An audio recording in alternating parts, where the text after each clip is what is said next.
they took John, Mark, and Rachel with them. So I'm glad they got to get away a little bit, spend some time together after the hectic holidays.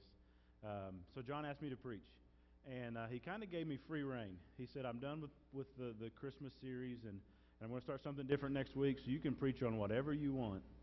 So I'm going to preach on whatever I want today. And you can let me know after we're done whether that was a good idea or a bad idea. But we're going to be in 1 Peter chapter 1.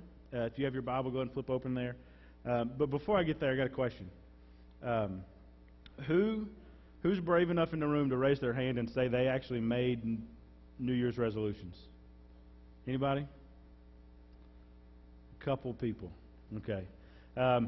Who would boldly raise their hand again and say, I'm confident that I'm actually going to follow through with those New Year's resolutions? Some people. I had some. Me and my wife have been going back and forth a little bit. I say this, and I'm being hypocritical because she's got me on this real strict diet now that it's New Year's. So, we have some, I guess. But I think they're kind of funny. And I saw some people this week. They were posting some stuff online, and I want to read a couple of these things to you. There's this pastor that I follow on Twitter, and he said this: "No New Year's resolutions for me. New Year's resolutions are for people who weren't awesome the year before." So that's what he thinks. I think I even retweeted it. I thought it was funny. I saw some other people post this, and this is probably where most people are. I probably shouldn't make any New Year's resolutions this year, mainly because I'm still working on the ones from last year. Most people probably fall in that category more than anything. So for my own benefit, I went online, looked it up, and saw where people usually stand. There's a university in New York. They did research. Any guess from the audience here, how many people, percentage-wise, what percentage of people that made New Year's resolutions actually make it past the first week? Any guesses? 15%? That's pretty low. 75% people make it for a week, usually. Which means, I think it's pretty sad, 1 out of every 4 people who are so adamant about making New Year's resolutions, 1 out of 4 can't make it 7 days. They were going to do it all year. They didn't make it 7 days. After a month, half of people have dropped out. 50% of the people don't make it a month. By the end of the year, statistics say 8% of people will actually follow through with New Year's resolutions. I had somebody come to me after first service and said, "I'm a part of that 8%." I said, "Okay, I hope you are." But I kind of poke fun of New Year's resolutions, although it's a good time to step back and think. It's a good time to evaluate where am I, where do I want to be, after the holidays. Usually you have a break from work and you can kind of just think, what do I need to work on? Where am I good? Where am I bad? What do I need? That's not a bad thing. But I just kind of make fun of them because nobody actually follows through with them. And the survey actually even said 40% of people refuse to make them because they just know they couldn't do it. So, 4 out of every 10 people say, "I'm not even going to try. I couldn't do that anyways."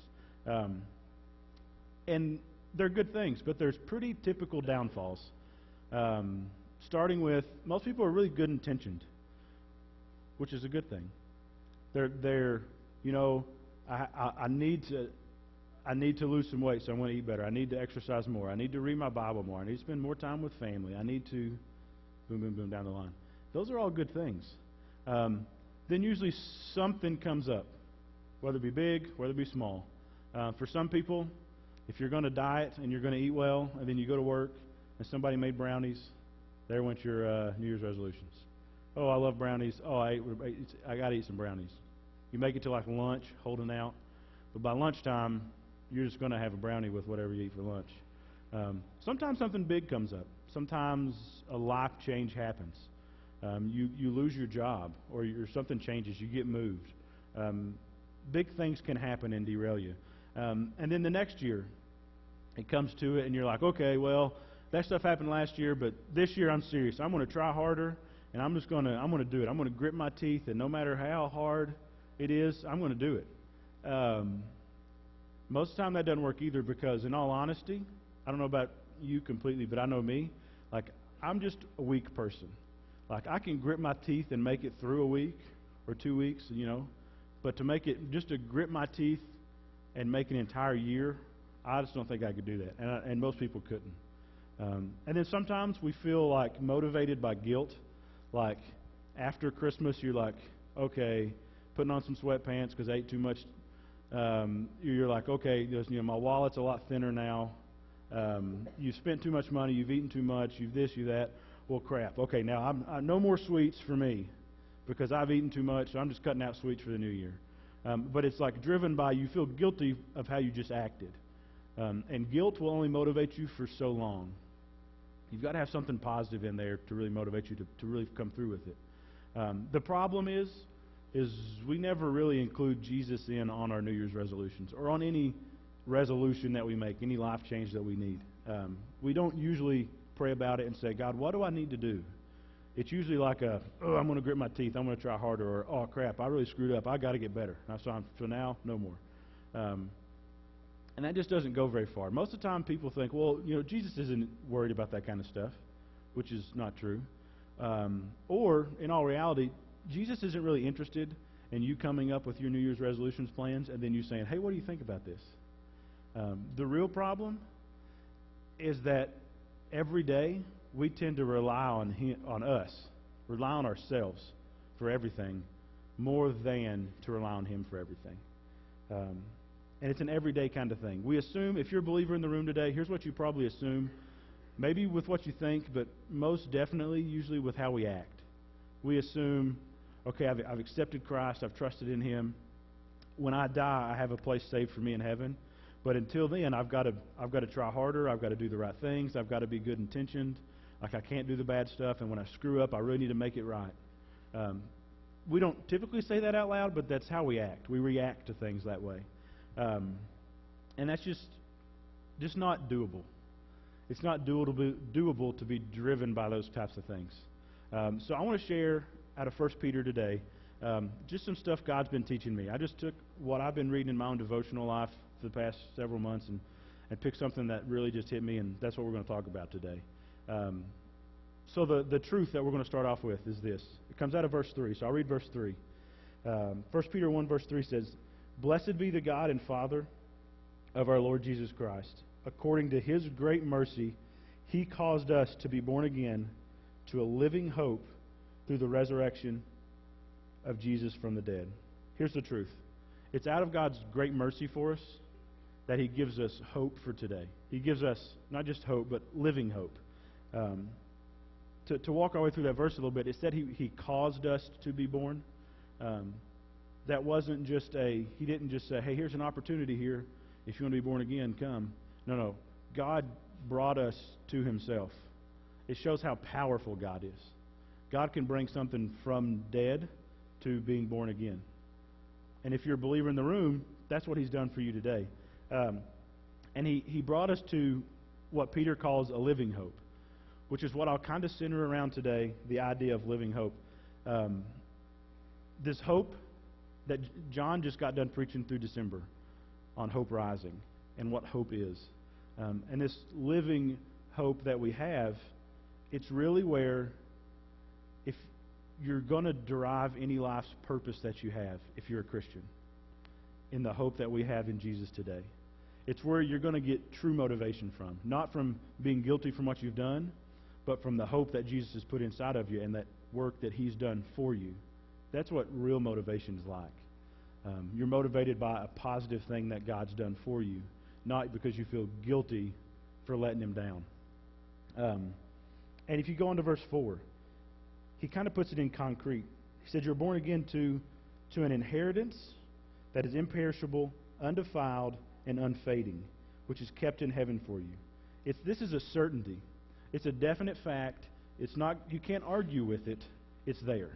If you believe, if you've been born again, He's put this hope in you, and He's surrounded you with this definite, imperishable, unfading, undefiled. It's not changing. It's there. The only reason that's true, I could get up in front of you and say these same words. I'll make you born again and I can give you this hope because I can help you out, and it's certain.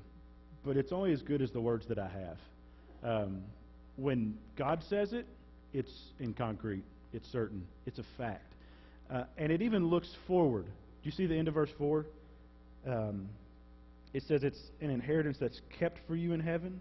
And then on in verse 5, it says, who by God's power are being guarded through faith for a salvation ready to be revealed to you in the last time.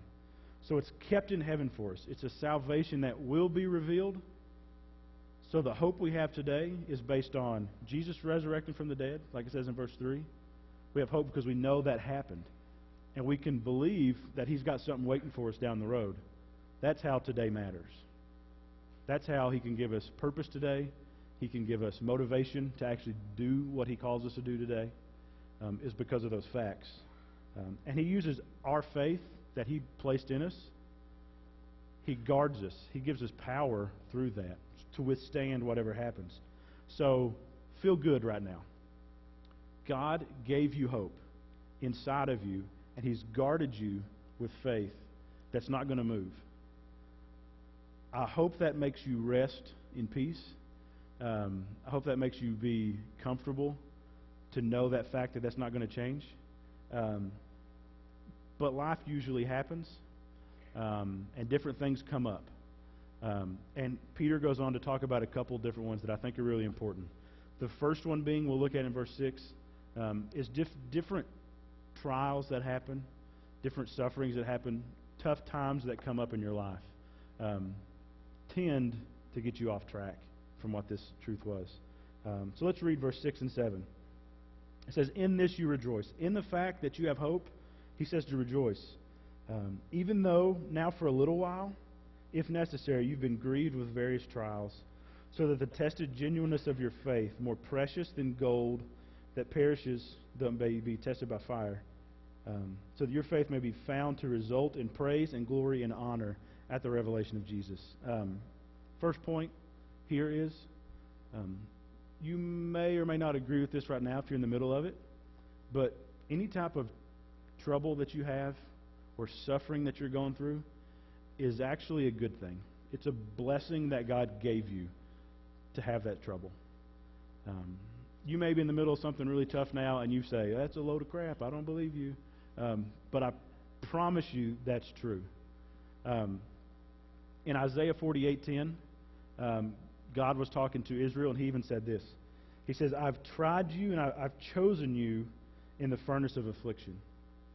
So God uses these things, just like He said in verse 7, to refine us, not like gold, but that our faith would be genuine. And these trials that we go through, these troubles that we have,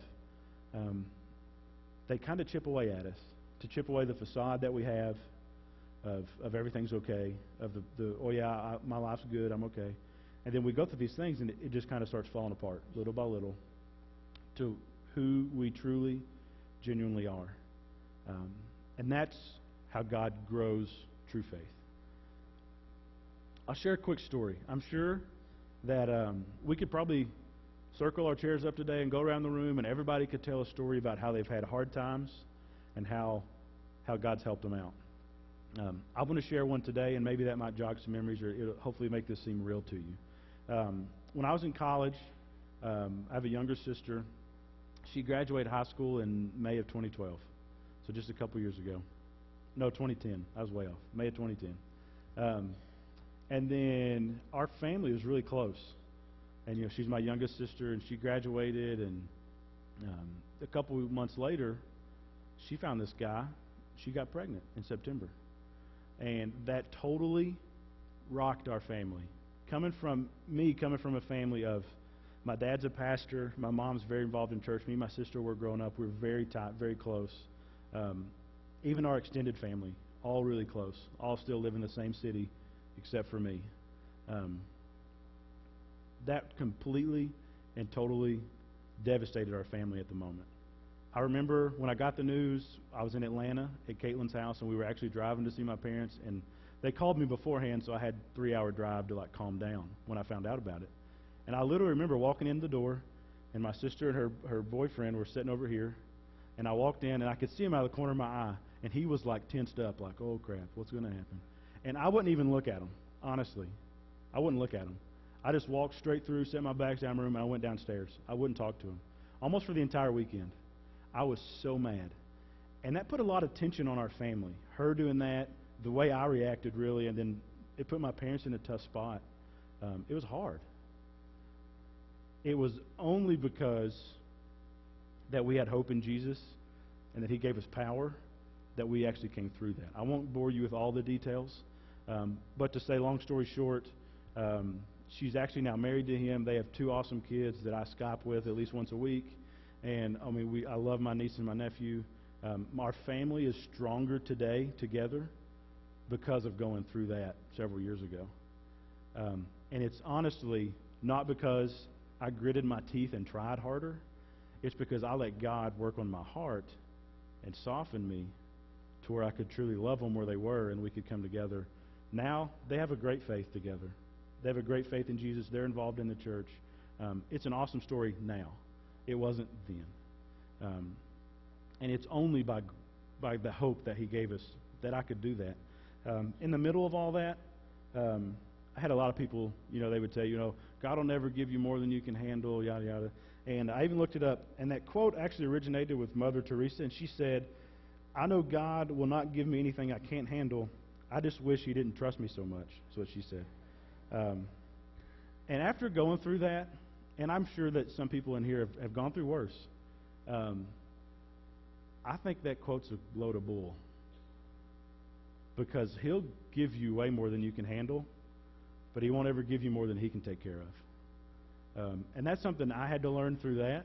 And it was only through that 2 years later, I guess a year and a half later, when my sister and brother-in-law got married, my dad actually officiated the wedding. So I walked my sister down the aisle and handed her off to him. A year and a half before that, I would have punched him in the face. And then I was actually like, as a family, we gave her away to be married, and we're close now. That's God. That's nothing other than what He did. Not anything that, well, we just gritted our teeth and got through it, and we're a good family, so we made it, and we didn't fall apart. No. We would have fallen apart if it weren't for the hope God gave us. So suffering has a purpose. Any type of trial you go through, it has a purpose. Like He said in verse 6, rejoice because you've been born again, but know that for a little while you'll go through some troubles. So know they're coming, and know they're for a little while. Know that while we're here we'll go through some stuff, but it's temporary. It's going to end. And He says He's going to take care of it. He's going to allow that to refine us and test our faith and bring us closer to Him. You can have hope that they're going to end if you're in the middle of something right now, and you can have hope that He's going to end it. You don't have to, if we rely on Him to do that. So ultimately, suffering or trials or temptations that you go through, they're an opportunity to grow. You have an opportunity to place your faith in Him more, and as you experience God's power to overcome different things, as you experience that, you can grow closer to Him. He allows us to go through these things so that we can place our faith in Him more. Look what He says in verse 8 and verse 9.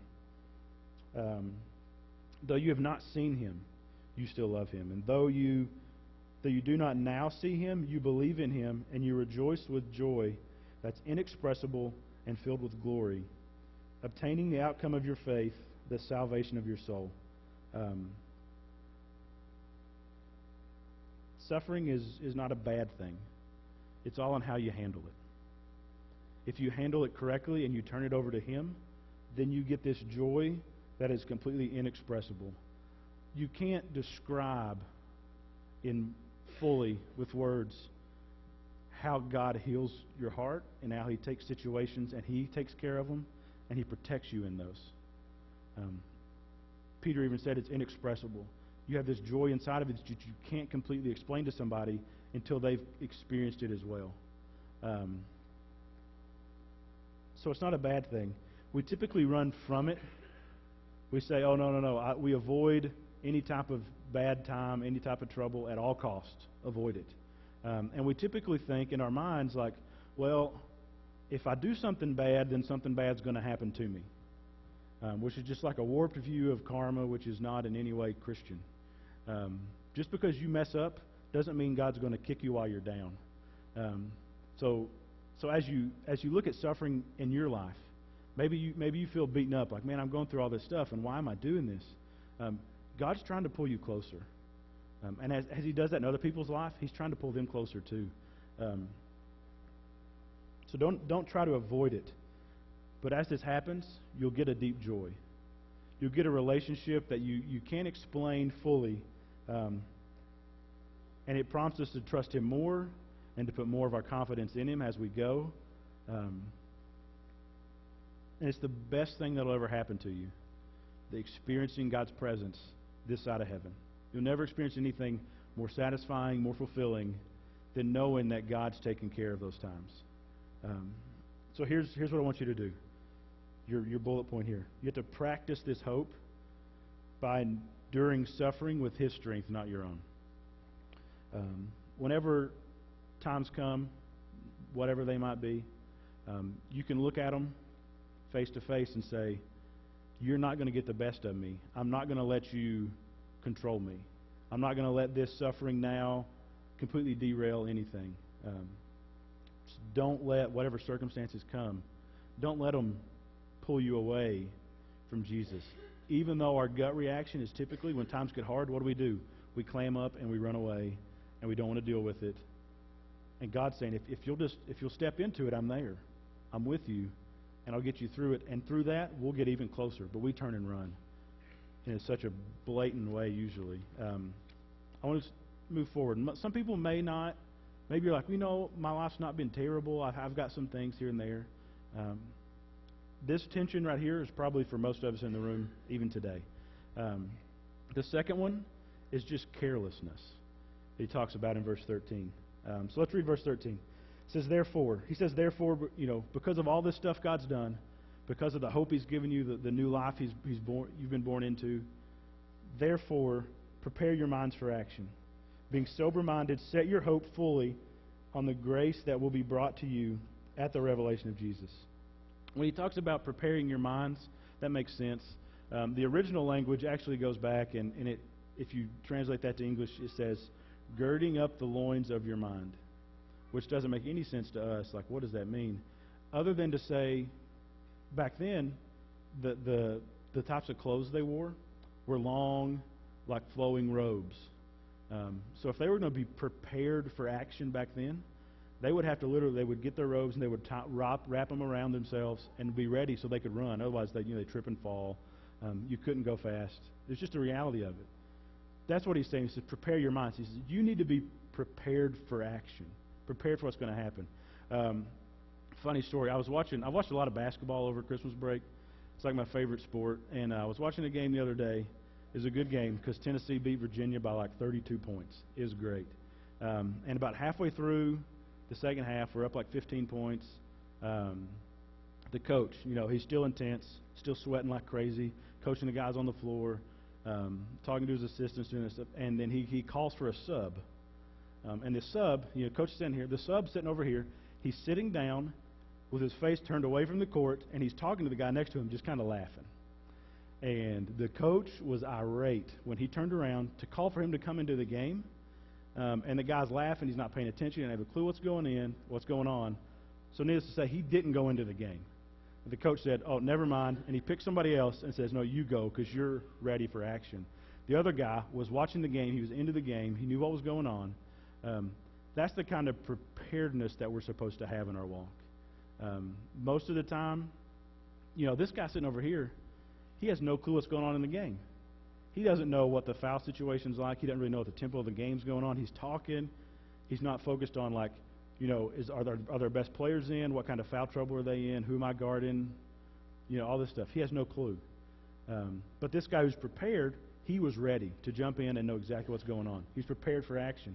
A quote that I read while I was studying was this, talking on the idea of being prepared. It says it's not done by idle wishfulness or by unfounded optimism, but by a mental resolve to live in such a way as to manifest the living hope in our lives today.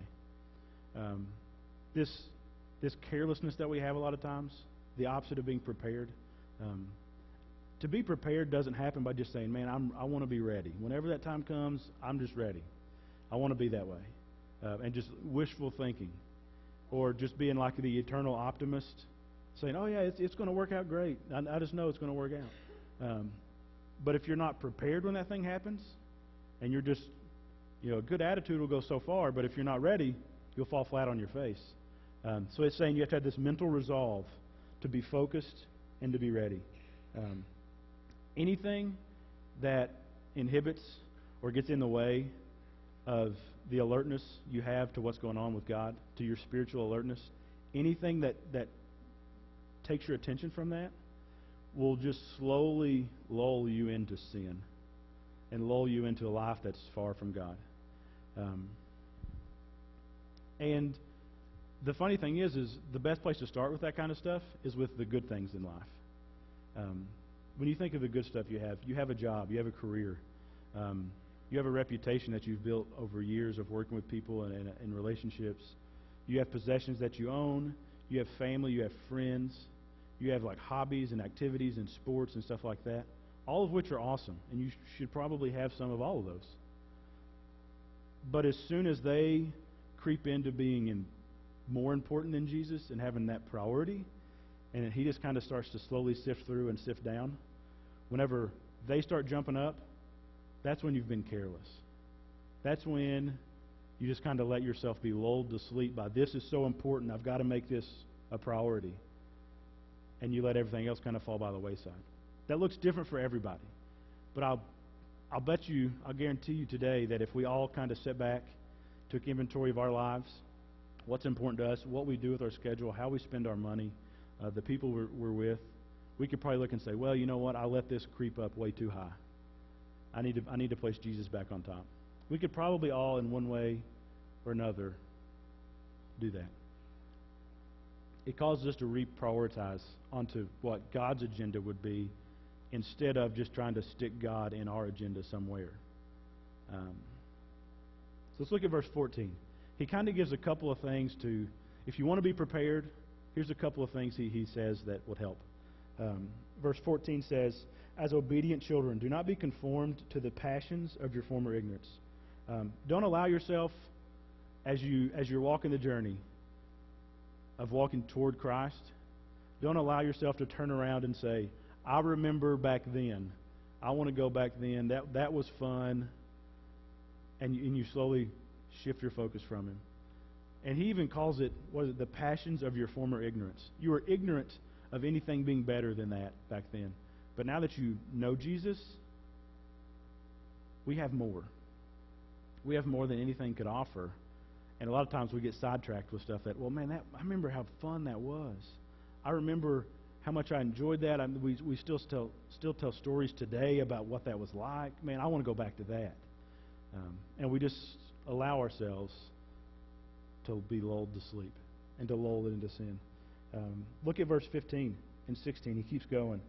And he says, but as He who called you is holy, you also be holy in all of your conduct. Since it is written, you shall be holy, for I am holy. We're called to live up to a standard. And when it says God called you, it's kind of like when He caused you to be born again. He didn't give you a call on your phone. He didn't send you a text and say, hey, call me back when you got some time. I got something, No. He called you out of something into Himself. He called you out of sin, out of darkness, into the light of who He is. That's an important thing, and it still goes to show how powerful God is. He's called you out of that. He's given you the power to do it, so we're called to live up to His standard, which is something that's impossible on one hand, but it's something we don't need to take lightly. In verse 13 it says, set your hope fully on the grace. Set your focus on whatever grace that is. Don't let anything sidetrack you.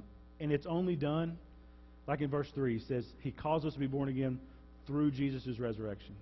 You go down to verse 18, and he keeps talking about how Jesus played a part in this. It says, knowing that you were ransomed from your futile ways, inherited to you by your forefathers, not with the perishable things such as silver or gold, but with the precious blood of Jesus.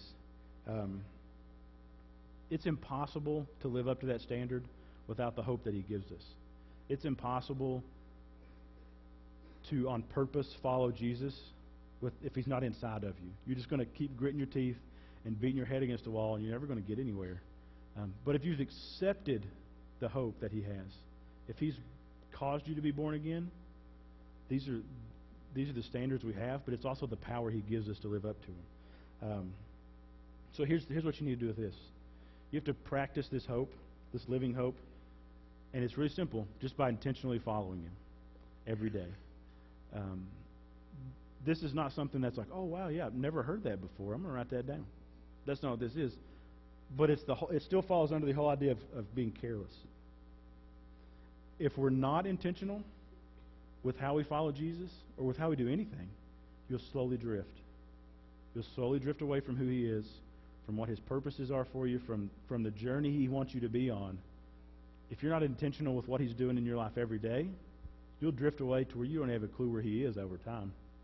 So it's the discipline and intentionality of it that He's calling us to be prepared.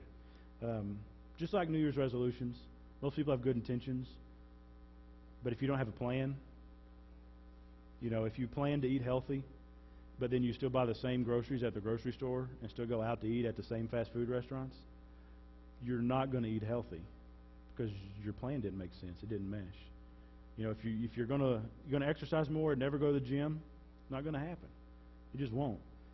So the challenge for us today in all this is to trust God's power that He's given us to overcome all the tensions in our lives so that we can rely on His hope every day. Don't allow the pressures of the world to overwhelm you. I love what Janelle said at the very beginning about the idea of being overwhelmed. A lot of times we can too easily get overwhelmed with what the world gives us, but also God can overwhelm that. So don't allow the world to push you so far and to overwhelm you and stress you out to where you break and you cave in. Allow God to overwhelm what's in the world because you know you're protected. If you take notes, write this verse down, John 16:33. It's what Jesus said to His disciples, and He said, I've come that you may have peace. He said, in this world you'll have troubles, but I've come and overcome the world. You're going to have sufferings, you're going to have stuff like that, but Jesus has overcome it. Also, don't allow anything good to take top priority. Don't let it become your main focus. Allow God, the hope that He has, the joy that you can have in Him, allow that to just totally captivate who you are, the focus of your life. Toward these good things, yeah, they're nice, they're awesome, but they're just something that goes along with it. They're not the most important because they could never live up to what God could give you anyways. Jesus is more powerful than any suffering, any trial, any temptation that's in your life or that will come to your life. So you can rest in that. Jesus is better than anything good that's ever going to happen to you or anything good that is happening to you now. He's better than that. So what we need to do is we need to keep our focus set on Him. We're going to do that today. We're going to take communion together right now. And I want this to be a time, so if you're helping with communion, you can go ahead and walk to the back. But I want this to be a time for everybody to just kind of sit and to let your mind focus on who God is. As we hand out the bread in just a second, I want you to think back to the first time you trusted Jesus.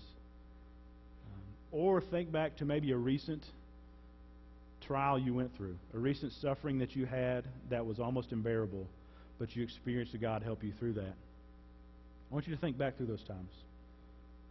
And as they hand this out, I want you to spend some time thinking about that. Thank God for the work He's done for you, for the grace He's given you, and the hope that you have today. So let's pray. Father, we come to you, and we're honored to be able to read your word and to know that you've caused us to be born again. You've given us hope that this world can't offer, and you've given us hope that overcomes this world. So today, as